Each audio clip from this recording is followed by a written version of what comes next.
Parasite Eve erschien 1998 auf der PlayStation und erzählt eine Geschichte, die sich deutlich von den anderen Spielen ihrer Zeit abhob.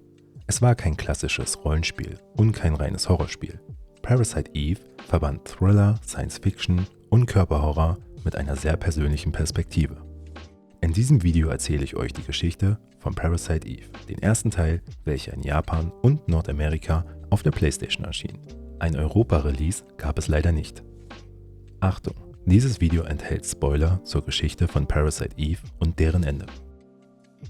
Kapitel 1: Der Vorfall in der Carnegie Hall.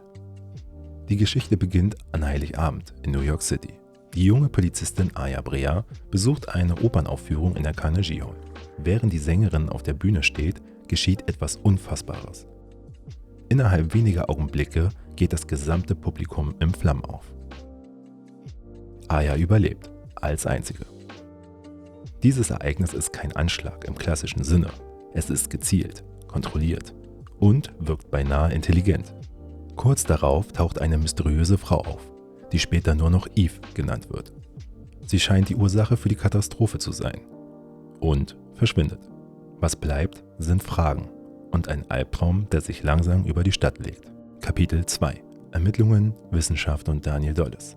Die Ermittlungen werden von der Polizei aufgenommen. Aya arbeitet eng mit ihrem Partner Daniel Dolles zusammen. Daniel ist kein Held. Er ist ein normaler Polizist. Manchmal emotional, manchmal überfordert. Gerade aber diese Menschlichkeit macht ihn zu einem wichtigen Gegenpol zu Aya. Die Spur führt zu Dr. Hans Klamp, einem Wissenschaftler. Er bringt eine verstörende Theorie ins Spiel. Mitochondrien, die Energiezentren menschlicher Zellen, welche eine eigene DNA besitzen und möglicherweise ein eigenes Bewusstsein. Durch die genetische Manipulation und medizinischen Experimente ist etwas erwacht. Eve ist kein Monster im klassischen Sinn. Sie ist das Resultat einer fehlgeschlagenen Organtransplantation. Die Mitochondrien der Spenderin haben die Kontrolle übernommen. Eve kann andere Menschen genau darüber beeinflussen, verbrennen, mutieren lassen oder vollständige Kontrolle übernehmen. Kapitel 3: Aya, Eve und das Krankenhaus. Während sich Eve weiterentwickelt, wird immer deutlicher, Aya ist anders. Sie ist immun gegen die Auswirkungen der mitochondrialen Kontrolle. Des Öfteren führen uns Rückblicke von Aya in ein Krankenhaus. Dort liegt ihre jüngere Schwester Maya, die bei einem Autounfall ums Leben kam. Diese Erinnerungen sind entscheidend. Durch eine Organtransplantation trägt Aya Mitochondrien in sich, die sich von allen anderen unterscheiden. Aya und Eve sind keine Gegenstände im moralischen Sinn. Sie sind zwei mögliche Entwicklungen derselben biologischen Grundlage. Diese Erkenntnis verleiht der Geschichte eine tragische Ebene. Eve ist nicht böse, weil sie will.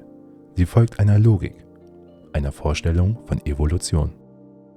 Kapitel 4: Evolution als Bedrohung. Eves Ziel ist klar. Sie will eine neue Lebensform erschaffen. Eine Spezies, die unabhängig vom menschlichen Körper existieren kann. Dafür nutzt sie Tiere, Menschen und biologische Materie. New York wird zum Experimentierfeld, egal ob im Zoo, im Krankenhaus oder selbst in einem Museum. Orte des Alltags werden zu Schauplätzen biologischen Horrors. Der Schrecken entsteht nicht durch Dunkelheit oder Schockeffekte, sondern durch die Erkenntnis, dass der menschliche Körper formbar ist und damit verletzlich. Kapitel 5: Das Ende. Eve plant die Geburt ihrer perfekten Lebensform. Aya folgt ihr bis an die Grenzen der Stadt und ihrer eigenen Belastbarkeit. Der Kampf zwischen Aya und Eve ist mehr als ein physischer Konflikt. Es geht um Kontrolle, Identität und die Frage, ob Evolution zwangsläufig Fortschritt bedeutet. Aya besiegt Eve in einem spektakulären Finale und verhindert so die Geburt der neuen Spezies. Aya bleibt zurück, allein und irgendwie verändert.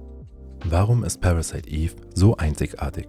Parasite Eve erzählt eine Geschichte, die für ihre Zeit ungewöhnlich erwachsen war.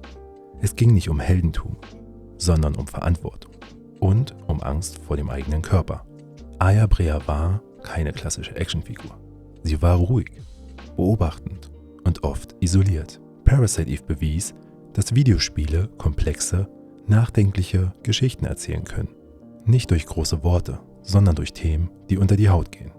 Bis heute bleibt Parasite Eve einer der ungewöhnlichsten und faszinierendsten Erzählungen der PlayStation-Ära.